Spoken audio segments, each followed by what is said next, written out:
Hi friends, నా పేరు సురేష్. అయితే నిన్న జరిగిన ఘటన చాలా అంటే చాలా న్యూస్ మొత్తం అదే జరిగిందనమాట. ఏంటి, అహ్మదాబాద్లో విమానం టేకాఫ్ అయి కొద్ది క్షణాల్లోనే మరి ఒక హాస్టల్ మీద వెళ్ళి కుప్పకూలిపోయింది.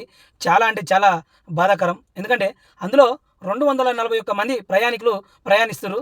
అందులో 60 మంది దాకా బయట దేశాల్లో ఉన్న వాళ్ళే వెళ్తున్నారని తెలిసింది. కానీ అందరూ ప్రాణాలు గుప్పట్లో పెట్టుకొని మేము చేరుకుంటాము అనే సమయంకి అది కొద్ది క్షణాలనే కుప్పకూలిపోయి బాగా మంటలు, పొగలు, దట్టమైన పొగలు కమ్మి. ఎందుకు అంతగానం మంటలొచ్చినాయంటే, ఇప్పుడు స్టార్టింగ్‌లో మనం బయలుదేరేటప్పుడు విమానం ఫిల్ చేసుకుంటాం.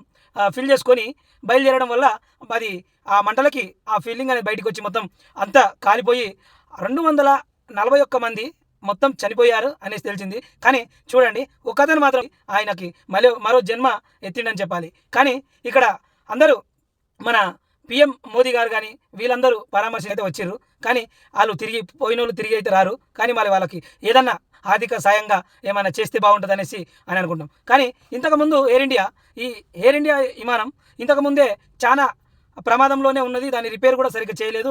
ఆ రిపేర్‌ను చేయక వదిలేశారు. అందువలన ఇప్పుడు మళ్ళీ తిరిగి ఈ సమస్య రావడం జరిగింది.